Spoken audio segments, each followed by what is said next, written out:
Hello, everyone, and welcome to another episode of Selling Greenville, your favorite real estate podcast here in Greenville, South Carolina.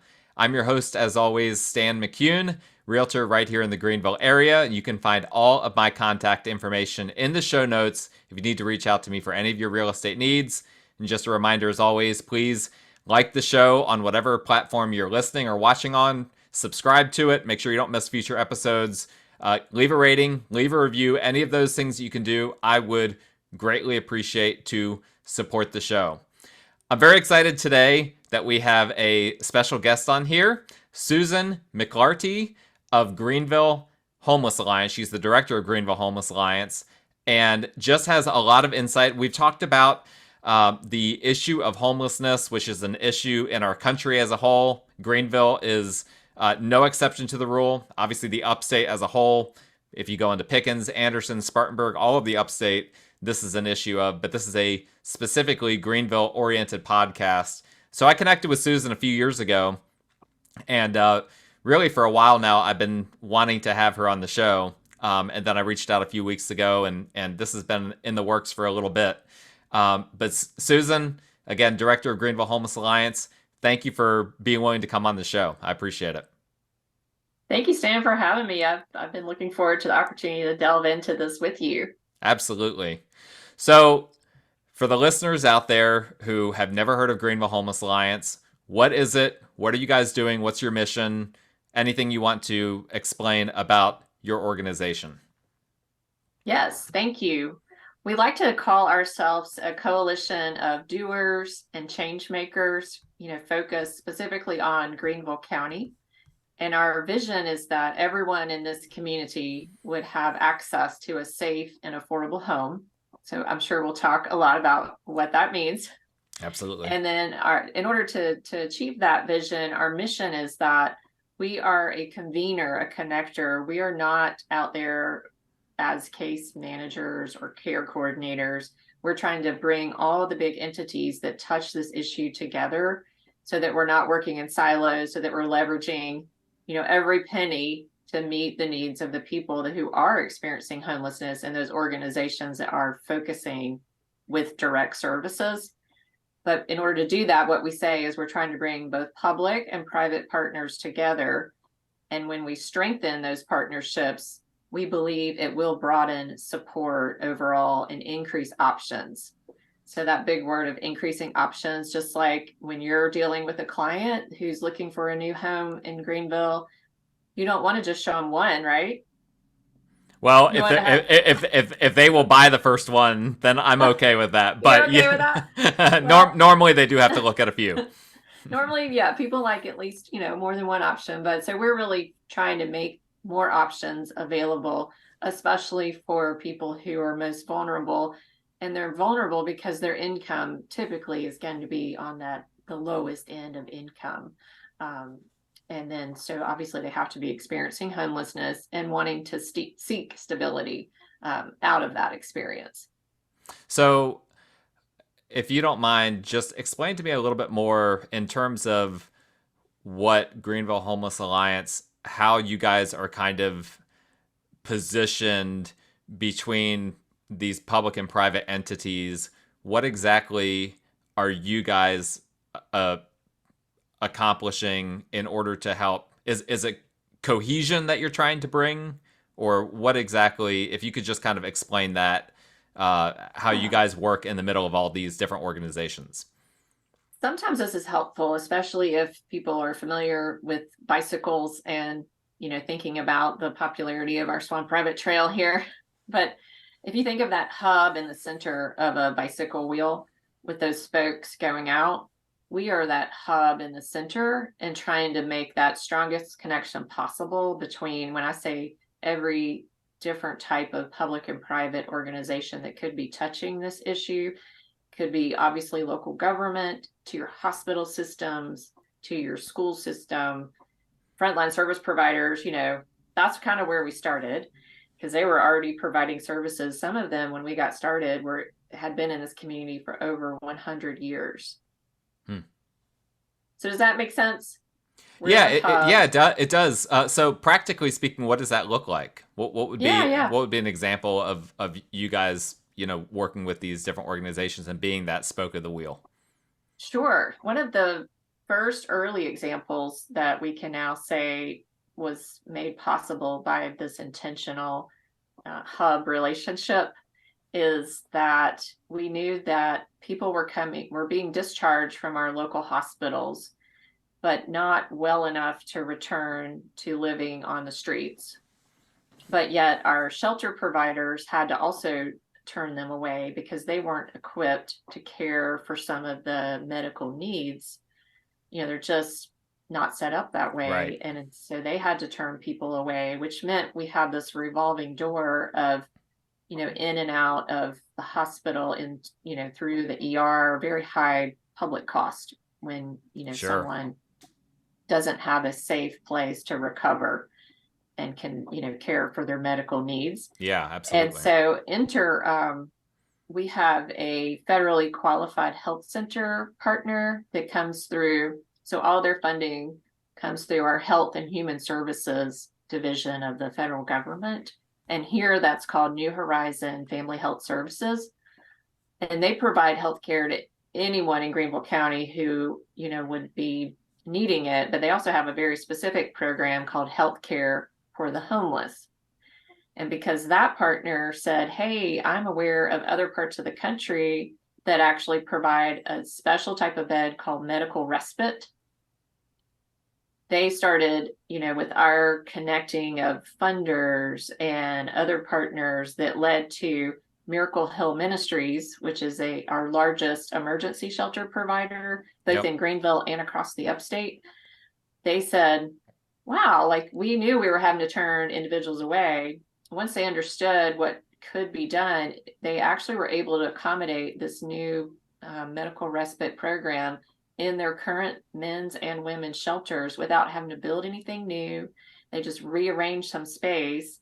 And so they provided the space and the meals, and everything that comes with that stability of shelter. And then New Horizon came in and provided a nurse and a social worker specific just to the people in the medical respite program. And that's that example of Miracle Hill is 100% private. Your medical side is 100% public, and had, this intentional partnership of the Homeless Alliance existed, likely those. And so you guys connected them. And also, they were able to access a small amount of funds from one of our local philanthropy partners. So we talk about this very intentional way of making sure that our best chance to view the problem is to have the most different actors in the community looking at the problem with us. Absolutely. Yeah, and it seems like it's a problem that, it's like a mountain, and you can't just blow up the whole mountain and make it go away. You have to kind of chisel away one rock at a time. Is that right? Does it feel that way on your end? It does. We also use that analogy of, how do you eat an elephant? Yeah. Yeah. Very similar. Yep. For sure. So when people think about Greenville, they think, and I'm just kind of regurgitating some of the things that I hear from people. They think of Greenville as very clean city, a city that is up and coming, already here, has, good diversity, all of these different things. They don't necessarily think about there being homeless people here. Because it's maybe not what you see on the news. The news likes to do all these, show every tent city and every, person that is clearly, walking around like we were talking before the show about San Francisco, how much the news media likes to show everyone that's on drugs and, it's just kind of passed out on the side of the road. And we don't see that as much in Greenville as perhaps the media is portraying it in some of these other big cities. But that doesn't mean that it's not happening. And that doesn't mean that obviously we know that there are homeless, quite a few homeless. I actually heard a rumor recently that there's some kind of underground system in Greenville, like underneath, where Tupelo Honey is. I don't know if this is true at all, but there's like some kind of underground system where there's a bunch of homeless people. You might or might not know that. But anyway, regardless of that rumor, for those who haven't had much experience with the homeless in the Greenville area, how do you quantify the scope of the problem? Do you have any numbers or any comparisons that you can make to kind of, for the average listener, to kind of help them to understand, okay, here is what the homeless problem is? Yes, that's an excellent question. And we have worked hard on being better able to report and have a shared understanding of that data, because prior to our existence, there was a one-time count that the federal government tells all communities across the country that you should get out and try to count your people experiencing homelessness. Typically, it's that last week of January. Okay. So in any part of the country, you may see some news stories around that time that do reference this count. And when you think about that, like, how accurate would your real estate sales be if you said, I'm only reporting one day? Right. Yeah. You know? Not super accurate. Actually, this is a big problem in real estate, is a lot of the data lags. And so there's only a few companies out there that are really doing a good job with up-to-date data. Otherwise, we're oftentimes looking at data that's 1, 2, 3 months old, which is by that point almost useless. Yeah. So similar, like, there's a recognition that, first of all, if you saw our data, sometimes it was reported as the entire upstate, because when the federal government looks at where they send their dollars to help us address this problem, they don't just look at Greenville. They have defined areas, and this is called a continuum of care. And the state of South Carolina only has 4. Oh, interesting. And okay. ours is the largest because we have 13 counties. Wow. It spans from as low as Greenwood, over to Cherokee and Oconee, so 13, think of those 13 counties. Unbelievable. We're all lumped together. We're all very, very different. Even within Greenville County, it can be very different from Fountain Inn up to Marietta, Slater Absolutely. area. Yeah. So we're lumped into that. And so you might see a number that actually is for those 13 counties prior to our existence. Okay. So then we said, Greenville has the highest population, our county does, in the entire state. We also have more services here than really anywhere else in the state. And so local philanthropy said, we want to help focus more specifically on Greenville. So when we started talking about that number, and because we get a variety of funding sources to help make our organization possible, we're not tied to what HUD tells us to do. So we talked with the school district and we said, what are you seeing? Because we do have one school district for Greenville County, which is unique as well. Right. Yep. Some of our neighboring counties. I've referenced that a little bit on previous shows. It's one of the most controversial things about Greenville is whether they should have a bunch of individual school districts or just the one. Yeah. Oh yeah. I mean, it helped. Yeah, for sure. And so the other thing we've tried to help people understand is, when you do hear that one night count, they're not typically including most of our school children, because they're only able to, in terms of how HUD looks at the issue and their definition, there's different definitions, and theirs is more literal. Are you living on the street? Are you living in your car? Are you living in currently in an emergency shelter? Okay, if you're in those situations, you're going to be counted. But if you're paying for your own motel room but don't have, home, they don't count you as experiencing homelessness under that HUD definition. Interesting. If I've lost my home and I've said, Stan, can my family and I stay with you for a short period of time? That's called couch surfing sometimes, or doubling up. That's also not counted. And so thankfully in Greenville, we have very, very low numbers of children and their families who are self-reporting literal street homelessness. So I think, to your point earlier about other cities, we just aren't seeing that here. But under our broader definition, so we follow what the U.S. Department of Education outlines homelessness to be. We do have, in the most recent school year, 2,381 children whose family self-reported homelessness. So that Wow. number would be much bigger if you could include parents and non-school age children that might be in the home as well. Sure. So, so that's interesting. So what's the reason why Greenville has less street homelessness perhaps than some other areas might per capita? Yeah, I think it's a great question. We think one is because we have the most number of shelter beds here. Hmm. We have over 450 shelter beds. And we're kind of adding some capacity there. Okay. And that's way more than any other county in the Interesting. state. How does that compare to like other? I know that you guys have looked at other metro areas as well. How does that compare to other metro areas? That's a great question. I don't know if I have that data. We've studied other cities as close by as Charlotte, Mm-hmm. and I would say for our population, and most of our emergency shelter beds currently are inside the city limits of Greenville, Okay. which for your listeners, is quite small geographically compared Right. to the size of the county. But I think per capita, if you were just to say our city, like we would still rank pretty high in terms of, to the population, the total Okay. population. Interesting. So how does you say it would rank kind of high? So you've compared to like Charlotte and whatnot. I mean, what are we doing different than, for instance, a Charlotte, or what have you learned from seeing some of these other areas that could be improved in Greenville?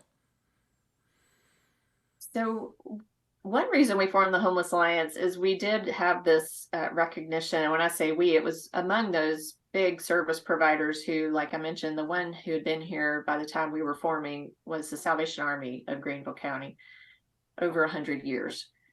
Miracle Hill, over 85 years.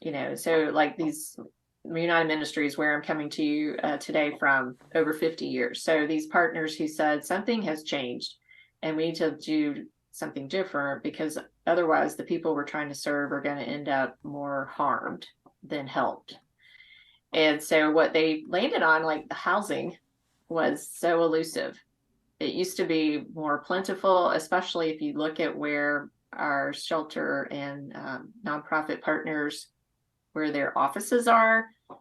Again, for our listeners who may not be as familiar with Greenville, a lot of these are located closer to where our mills resided at one time. So our textile economy created a plethora of rental housing that for a long, long time was quite affordable and walkable Mm-hmm. and Yep. closer to other, Yeah, amenities.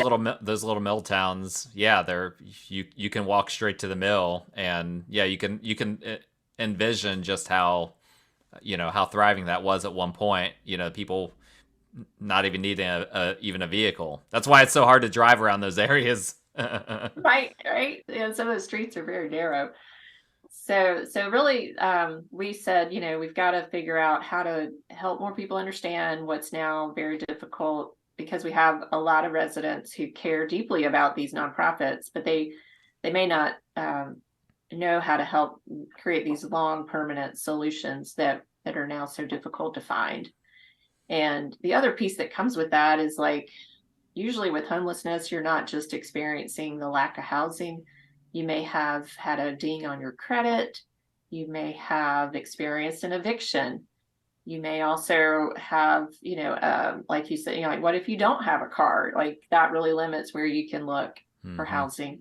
Yep. So all those pieces together, we've tried to bring in a stronger partnership with GreenLink, our public transit partner, and they're funded by the city and the county here. And then a lot of work with trying to figure out what are those ways that we're going to have to figure out to build more housing that truly meets the needs and the income levels where we see people just have no options. Yeah, and that's something that we've talked about a lot here on this show, because affordable housing, workforce housing, all of those things, a lot of buzzwords, and we've got my episode.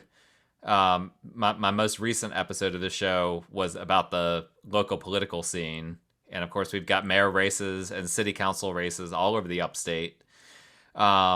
So what would be, if anyone running in those elections are listening to this, what would you say to them with regard to these affordable housing shortages?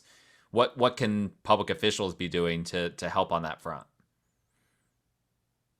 First and foremost, just making sure we're all talking off like the same sheet of music. It is a complex issue in that, there's different ways to build and fund to maintain quality housing. So I do think we've got some sort of misinformation that often just, unfortunately hurts that narrative of where we need to be going as a community. What would be, if you don't mind, what would be an example of that misinformation? Yeah, so I think sometimes currently there's some discussion as recently as last night around what does this tax abatement look like and mean Right. for residents, especially in Greenville County. And you're saying for residents or for the developers that are getting like tax refunds for affordable developments? no, I'm sorry so for our elected officials, I think there's misinformation both on what I would call the residents, the voter side, but also some misinformation that's coming from some of our elected officials as well, that just amplifies a narrative, that is not helpful to people that truly are desperate for somewhere to call home. Sure.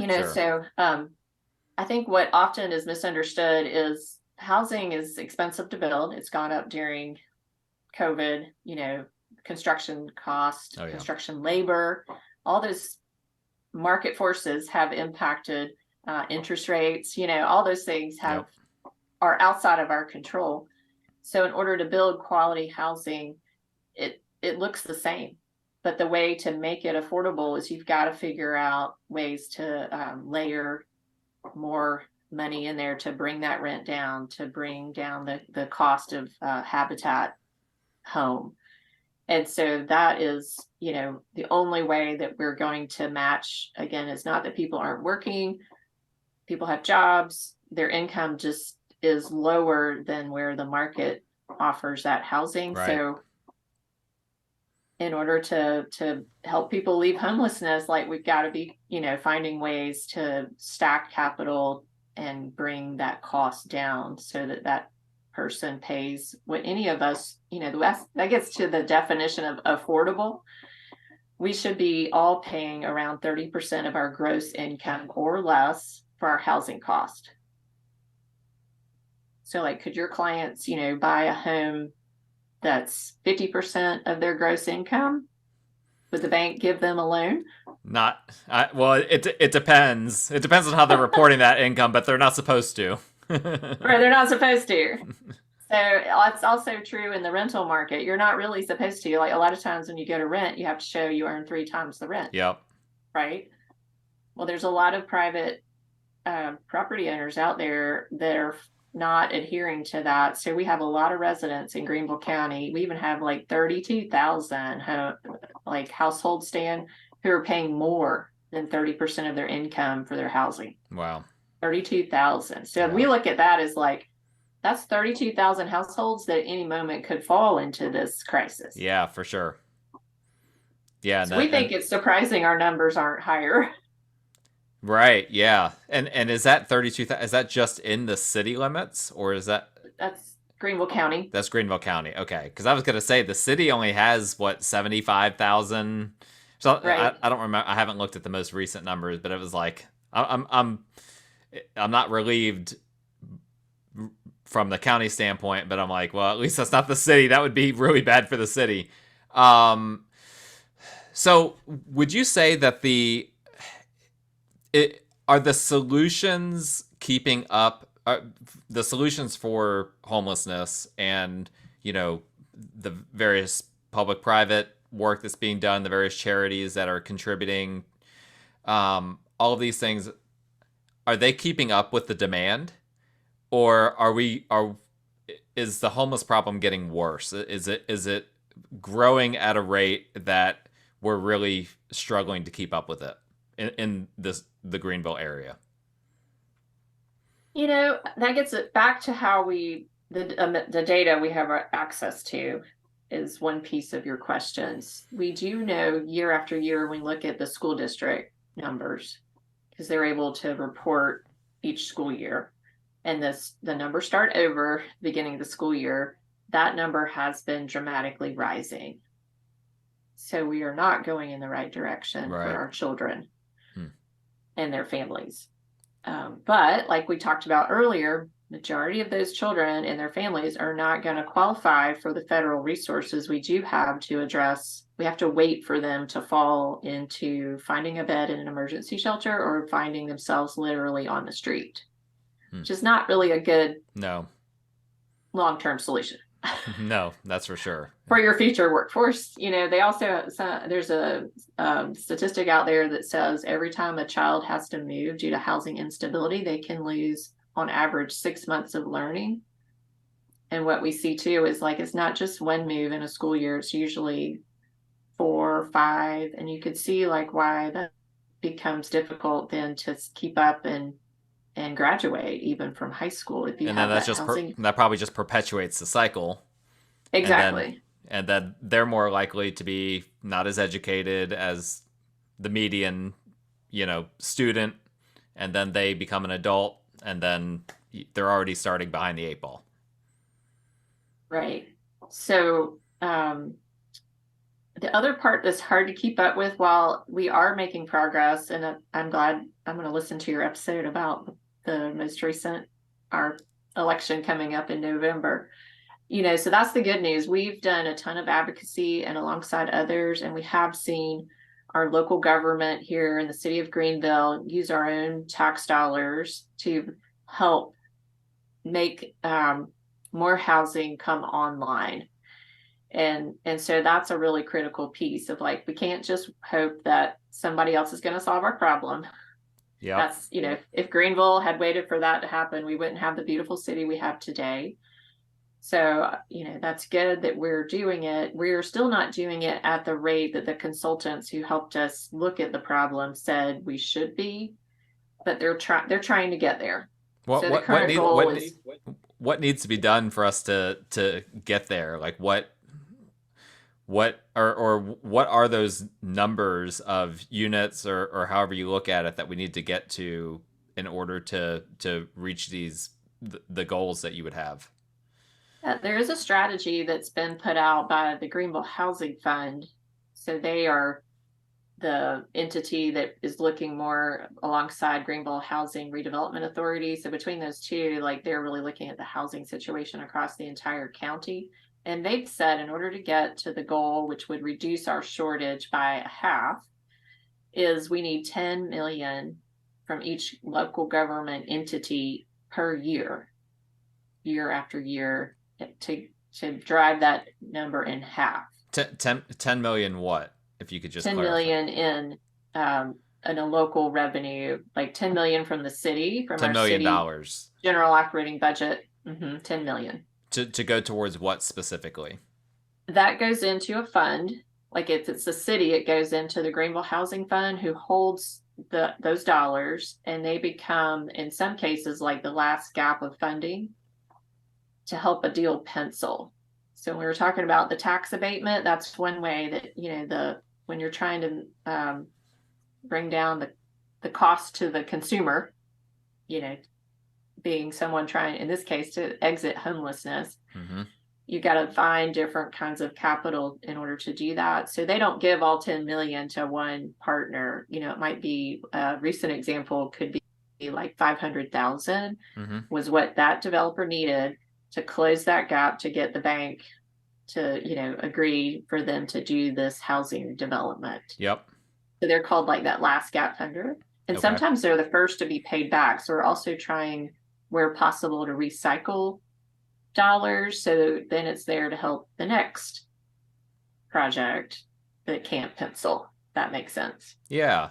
Well, and I don't know how much you run into this, but one thing that I talk a lot about on this show is NIMBYism. not people that do not want development to be in their backyard. NIMBY stands for not in my backyard. And so obviously we see it all the time that when a developer comes in, more and more there's pressure, and rightfully so, for those developers to include affordable units. We, you know, I talked about, again, last episode, about people need to start being more aware of the term AMI, area median income, that developers are going to be forced to have, you know, units that are for affordable for people that are 80% AMI, 70%, whatever the case may be. But there's a lot of, because of this anti-development sentiment that's in the Greenville area, people don't want any, people are just like, Greenville's growing too fast. We need to stop all developments. Out in Easley and Pickens County, there's people threatening, if I get into office, I will do a 6-month moratorium on all developments, which is not good for housing affordability just in general. But what are your thoughts on that? What would be what's your pitch to someone that's kind of anti-development? They don't want to see, they just want developers to stop getting these tax rebates. They aren't happy about, you know, hearing these affordable units coming in and being subsidized by the government, because they feel like that's their tax dollars going towards making a city grow beyond what they want it to grow as. What would be your pitch to them? What would you say to them? Well, we've spoken up for some of those exact situations, and our pitch has been, you know, do you believe that everyone should have the opportunity to enjoy this beautiful place that we like to call home? And if you believe that, then, you know, you're going to have to look for some of the best ways for us to find solutions that possibly, like, we spoke for one called Renaissance Place, and we were the only voice of support.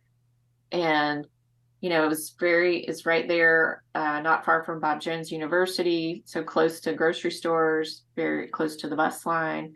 And, you know, that has been a wonderful opportunity. It's for seniors. They have to be 55 or older to live there.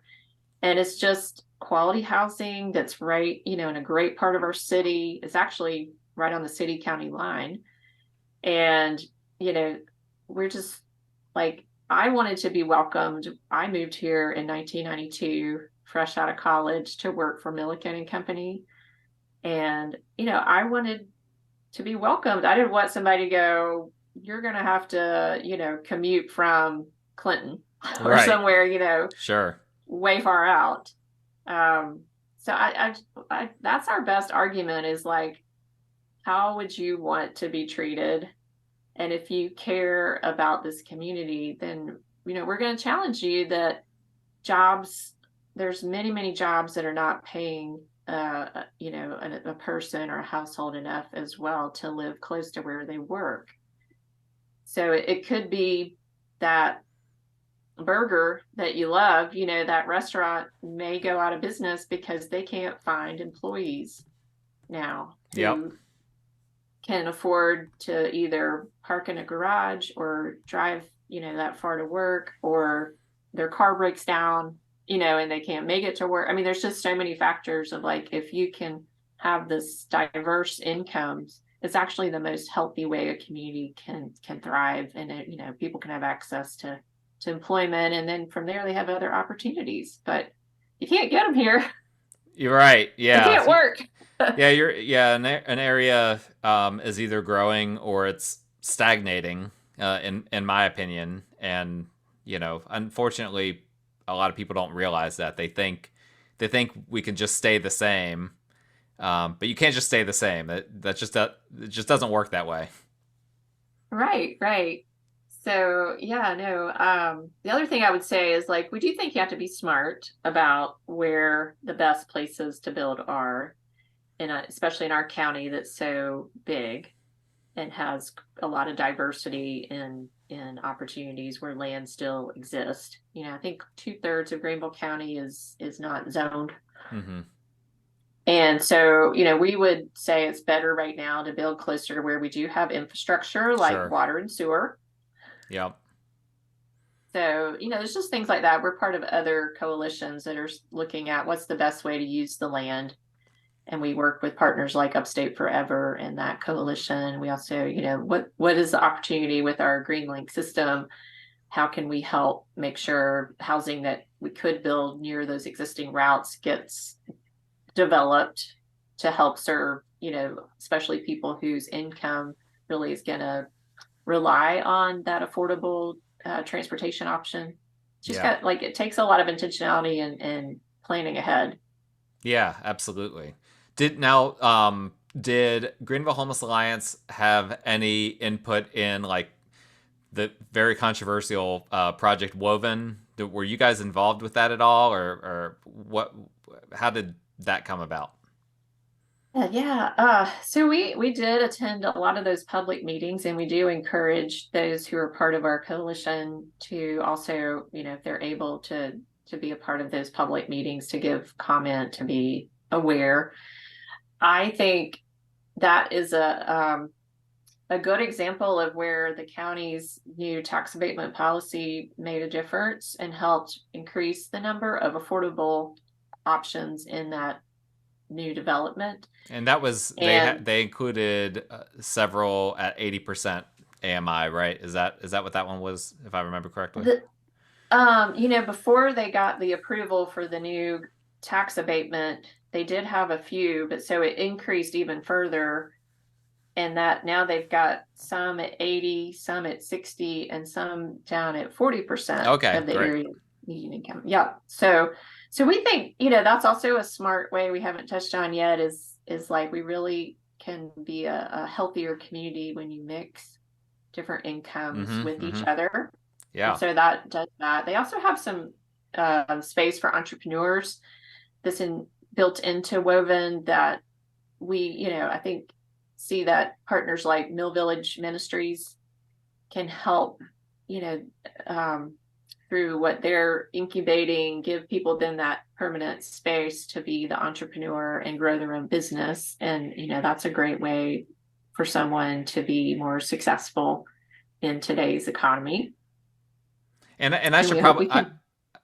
I'm sorry. I was just gonna say I No. should probably mention for those that don't know. I just kind of threw Woven out there. Woven is kind of a um, I guess it would be considered kind of a mixed use, but heavily residential on the west side of Greenville. I believe not too far from Unity Park, if I'm not mistaken.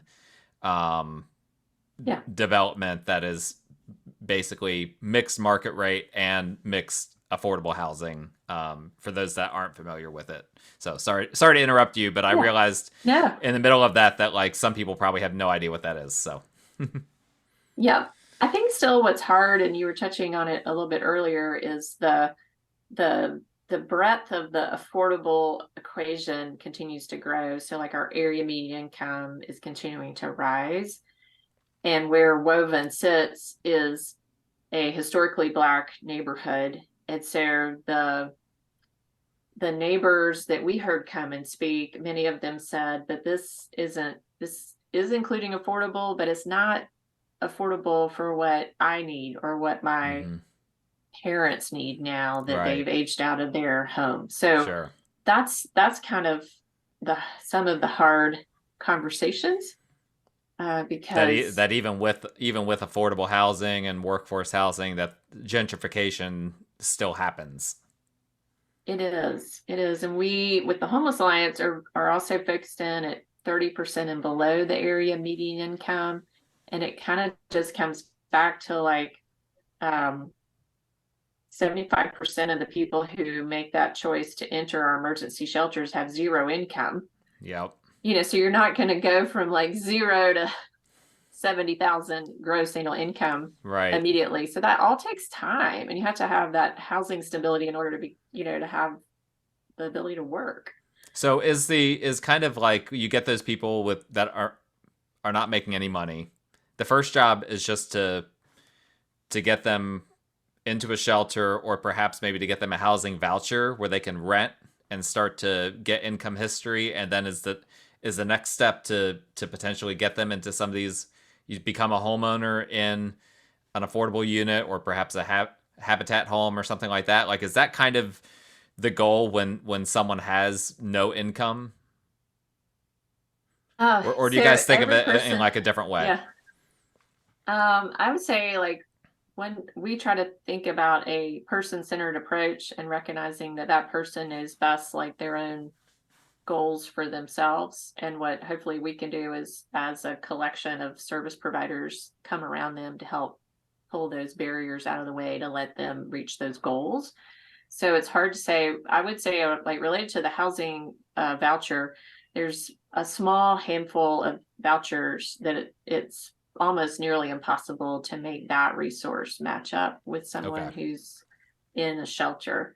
So that is that's because the federal government is really sending those, here, and it's hard to get more. So, Yep. Understandably. but in terms of work, um, there's a lot of partnerships that help people. Maybe they have always had a goal to, do something that they haven't had the ability to have that support and training to gain that skill.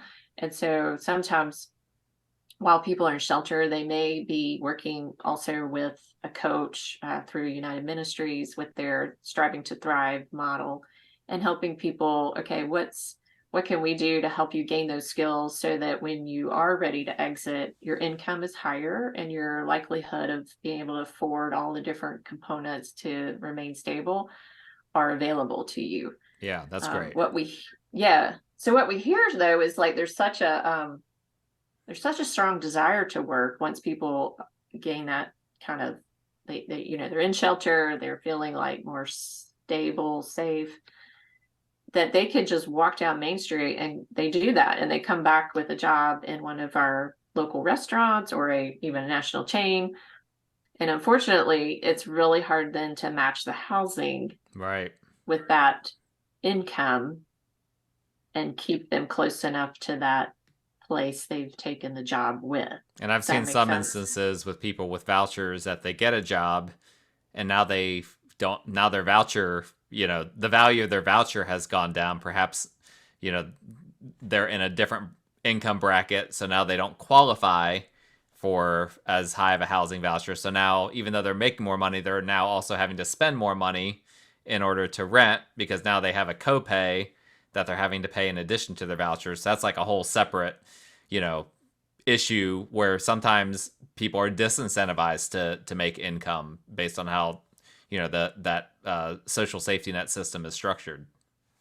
Right, right. And all those different pieces of that net don't line up at the same income. Mm. So, Mm-hmm. that's one thing I do think, if your listeners aren't familiar with the work of United Ministries, they are doing an incredible job with some new software that helps people look at like, am I approaching that?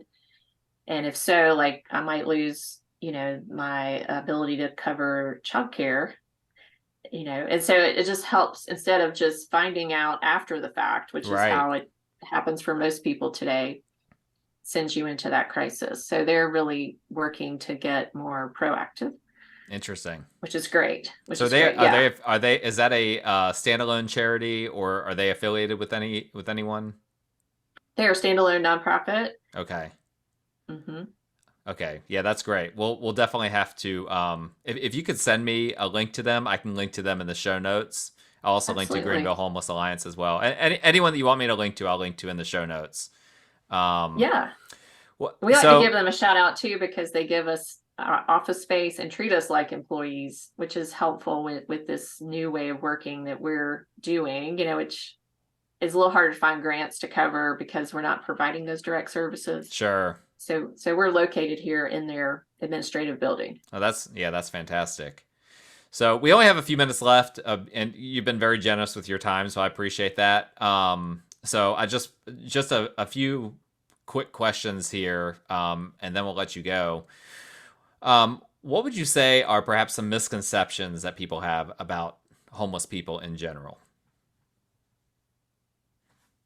There's a lot out there. So I'll just give a quick plug. We have some Mythbusters that you maybe could also link in the show notes, Okay, some yeah, for short sure. videos that if people are interested, they can watch those. And one of the misconceptions is maybe that, people don't want to work, or, are choosing to remain homeless. And I think, what we hear so often is like, if they had a choice, if they had an option, they wouldn't be choosing this. Right. It's we don't have the choices. Yep. Mm-hmm. Or if you said to me, you can stay here or, give up 95% of your income to have that roof over your head, what choice would you choose? Right. Yeah, it's not quite as simple and straightforward as you might think. Right. But definitely the Mythbuster. We also hear a lot of people ask about panhandling. We have one that addresses that as well. Okay. Yeah, and one thing I've, there are sometimes that we'll see, people on the side of the road, asking for money or, or for food or whatever the case may be. And I've talked to my children about it sometimes, that it's like, these aren't people who don't want to work. They're working harder in a lot of ways than me. Like on the side of the road, like in the cold weather and whatnot, like out there, that's work. It's just for some reason they are in this position that they're in. We don't know why. It could be education. It could be, perhaps some kind of substance abuse. It could be a lot of different things. But that's one thing that I hear a lot, is that it's like, well, these people just don't want to work. And it's like, if you actually look at a lot of the people that are street homeless, they're working oftentimes harder than us, quite frankly. But it's just not in a conventional job. And, if we could get that level of work ethic and channel in the right direction, they could benefit themselves, but also benefit everyone else, in the economy. Mm-hmm. Yeah. What, so let's say that, I don't know if there will be anyone listening to the show that would potentially be in a situation where they might find themselves homeless, but we have to operate under the assumption that there might be. So if someone is in that situation, what's the first thing that they should do? We have some great tools on our website. Again, things that didn't exist before we were created. So we have a Get Help page. And on that, there's some very simple tools. If you need emergency shelter, we try to make it very easy. We also just recently added a different tab under our resource page that's you can use filters. So the intent there was to try to help you more quickly understand what, based on my situation, is the best fit for me. Because it can be a little bit overwhelming because we have so many resources here in Greenville County. Yep. So you start applying the filters and it takes you more quickly, and then you can see from there the number to call, the address, the website. You just click, and so we also encourage people to be familiar with that yourself, so that if someone asks you, we have things on that page that if someone is hungry, you can eat really 7 days a week in Greenville. If make sure you can get there. But a lot of people that are panhandling are very close to these locations. Okay. And so just educating yourself, saying, the best thing that we can do is direct you to the experts.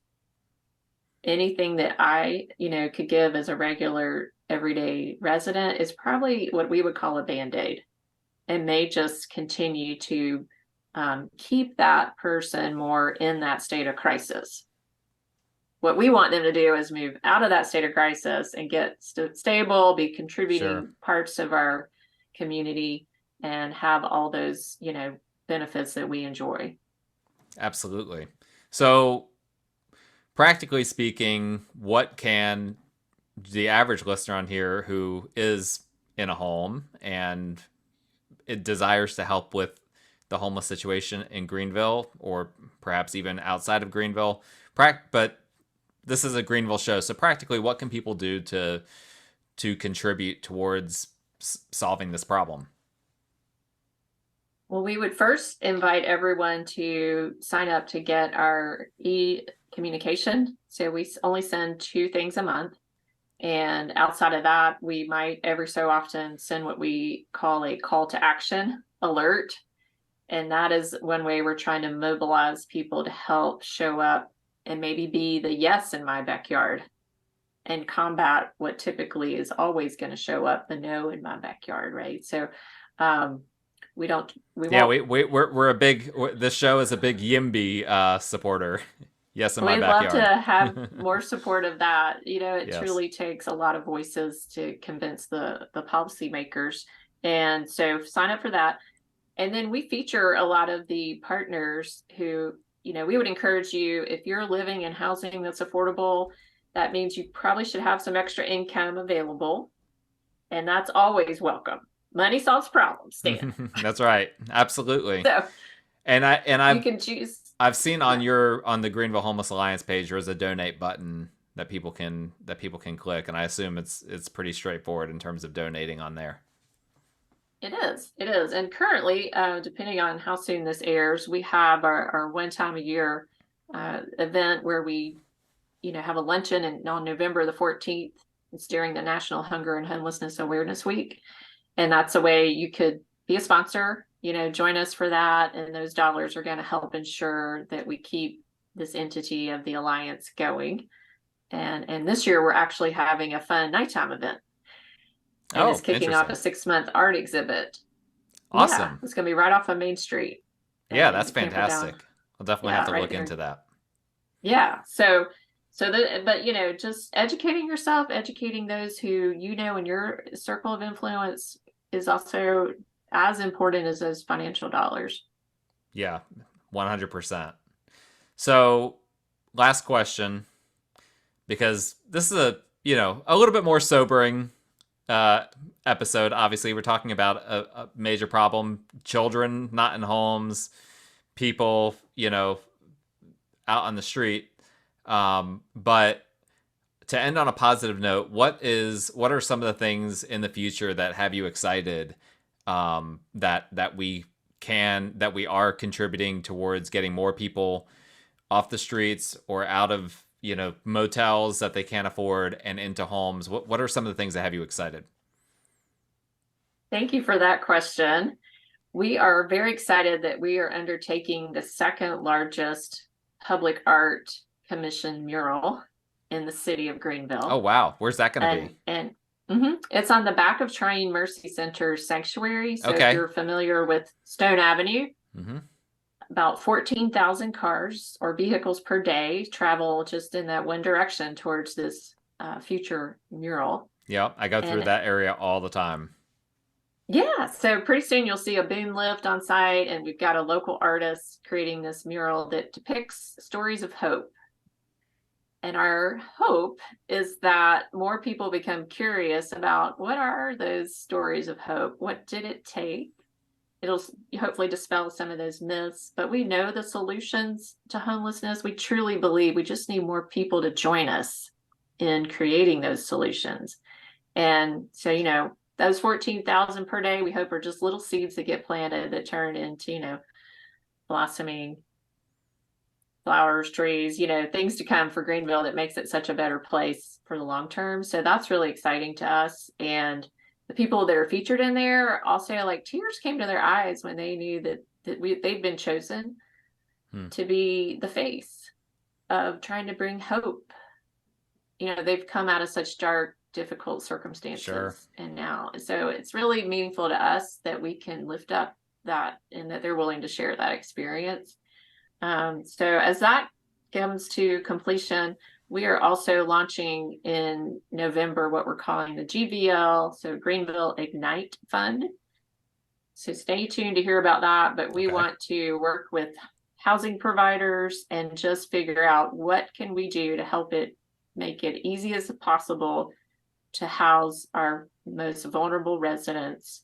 We want it to be win-win so that, again, our community becomes a place where everyone has that access. So that is exciting. It brings us a lot of hope. Yeah, that sounds amazing. And yeah, thank you. Yeah, I love all of that.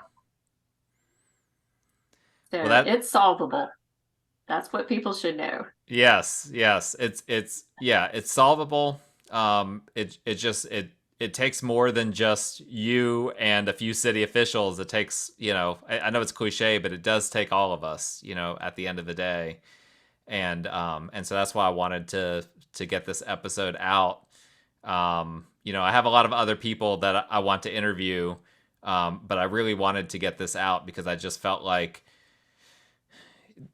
the sooner people kind of understand why affordable housing is important, and understanding that just because they're not seeing these tent cities everywhere doesn't mean that there isn't a problem, and that doesn't mean that we can just ignore it and just coast and just it'll solve itself. It's not going to solve itself, and you know that as much as anyone.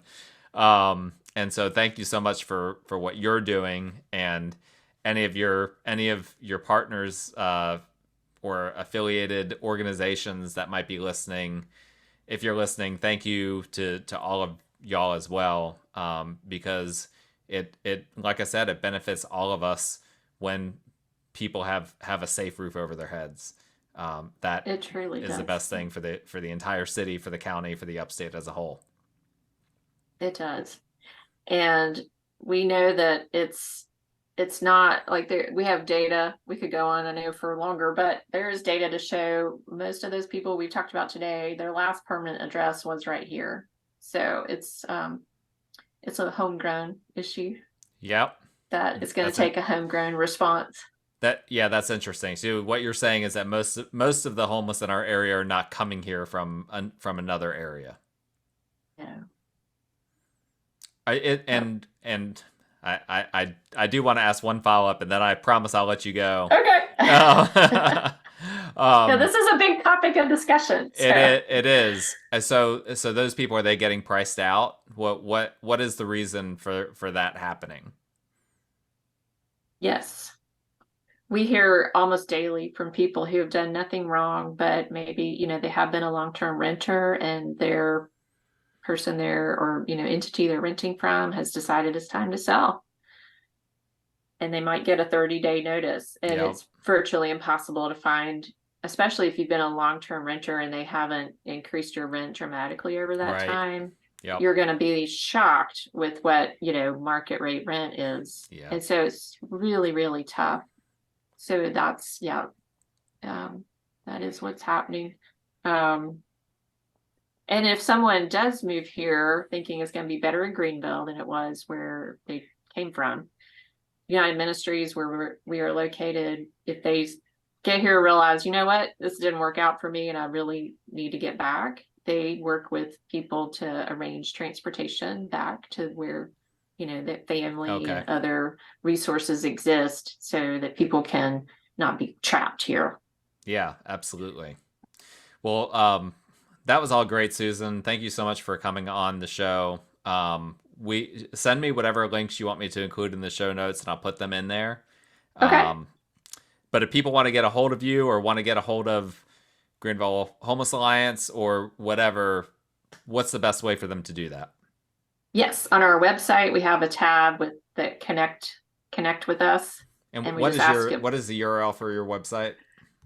It is GVL Homes with the S, the number 4 followed by the word all. So it should sound like GreenvilleHomesForAll.org, but we shorten it to GVL. Perfect. And like I said, we'll put that in the show notes as well. GVL Homes 4 number 4 all.org.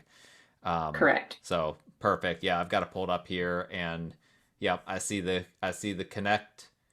There's all sorts of things on here. So be sure, if you're listening, be sure to check out the GVL Homes for All, GVL Homes for All.org website. At the very least, look at that. We'll link to a few other things in the show notes, and we're just hoping to get people into homes, reduce the homeless problem in Greenville, and I'm just grateful that there's people like you on the front lines of that, to be able to, for those of us that are passionate about it, but maybe are not able for whatever reasons to be on the front line, we can support people like you who are on the front lines, and I'm just very grateful for that. Thank you. Well, I'm really grateful for our partners that, help us in terms of day in, day out, meet people who are in true crisis. So they inspire me and give us a lot of hope about what's possible for this community. Absolutely. Well, Susan, thank you so much for coming on the show. Thank you to our listeners for listening. As always, you can find all of my contact information in the show notes, along with the links that Susan's going to be sending me. If you like this show, please subscribe, like, rate, review, all of those good things.